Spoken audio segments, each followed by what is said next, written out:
Sam Harris recently gave an interview to Salon in which he made some negative comments about an article written 2 years ago by Murtaza Hussain and then published by Salon itself. He claims that said article unfairly targeted and misrepresented him. I would like to see if Hussein's piece deserves Harris's criticism. Hussain is responding to an essay by Harris where the latter makes some positive comments about Pakistani feminist activist Malala Yousafzai. He views these comments as a hijacking of Malala's efforts by Harris for his own purposes. He writes, "According to Harris, given the requisite beliefs, an entire culture will support such evil. Malala is the best thing to come out of the Muslim world in 1,000 years. She is an extraordinarily brave and eloquent girl who is doing what millions of Muslim men and women are too terrified to do: stand up to the misogyny of traditional Islam."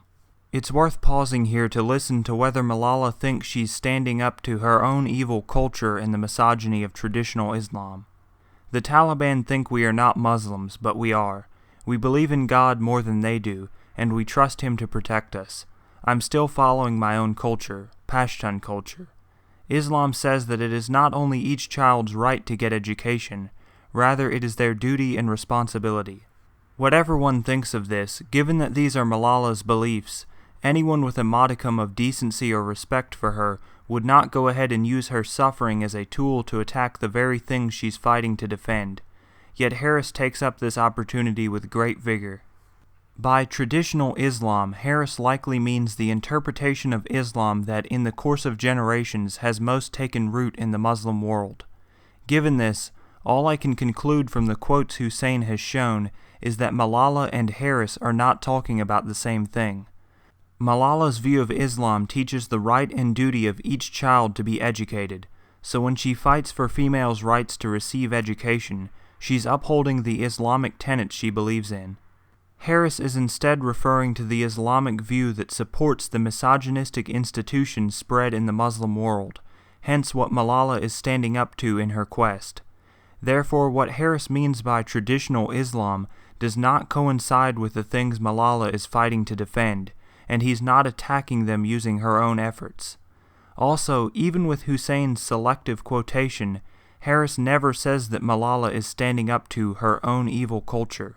In context, he's using the assassination attempt on Malala's life to exemplify how ideologies can drive otherwise sane and decent people to commit horrible acts. He writes, "Normal men and women can be moved by ideology to waste their lives and the lives of others in extraordinary ways. Some of these belief systems are merely political or otherwise secular in that their aim is to bring about specific changes in this world.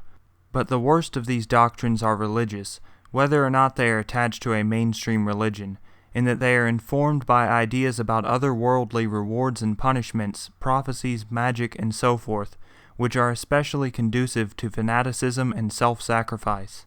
Take a moment to consider the actions of the Taliban gunman who shot Malala Yousafzai in the head.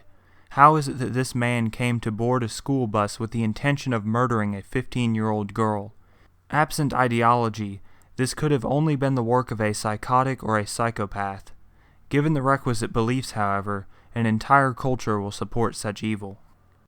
Hussain continues, "For him it doesn't matter whether Malala believed she was defending traditional Islam, because anyone who tries to differentiate Islam from the acts of extremists are part of the tsunami of stupidity and violence breaking simultaneously on 100 shores.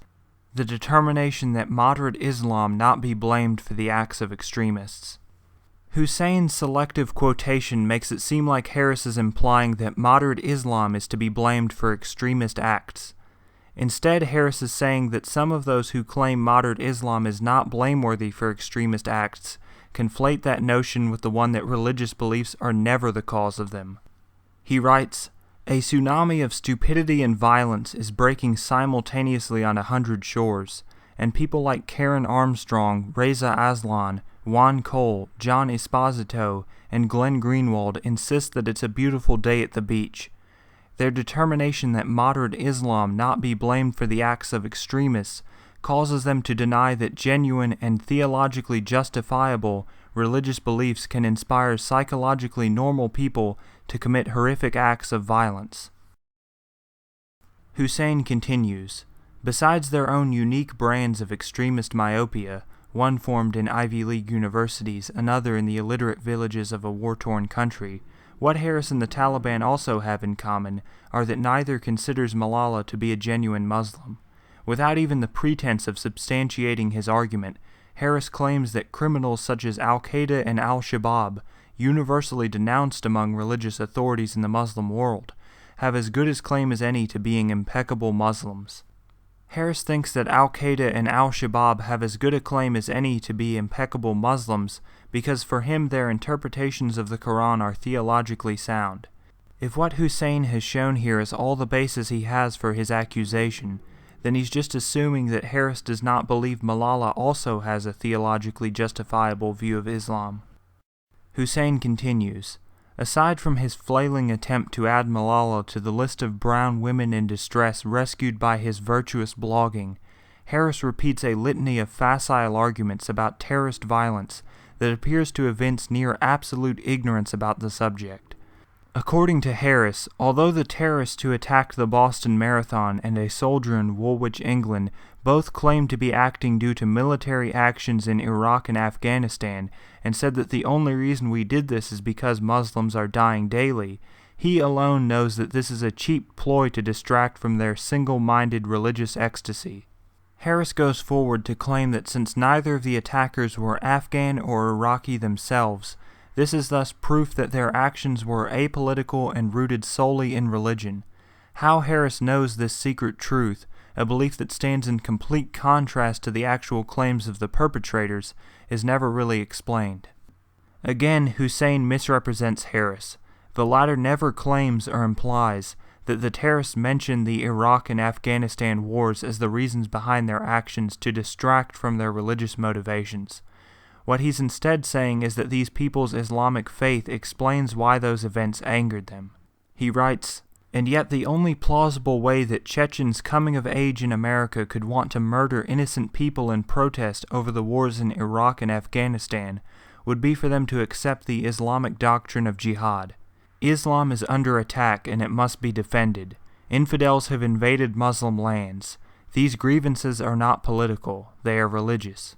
The same obscurantism arose in response to the Woolwich murder, when two jihadists butchered a man on a London sidewalk while shouting, Allahu Akbar. Their actions were repeatedly described as political, and the role of Islam in their thinking was reflexively discounted. Why political? Because one of the murderers spoke of British troops in Afghanistan and Iraq invading our lands and abusing our women. Few seem to wonder how a Londoner of Nigerian descent could feel possessive about Afghan and Iraqi lands and women. There is only one path through the wilderness of bad ideas that reaches such political concerns: Islam.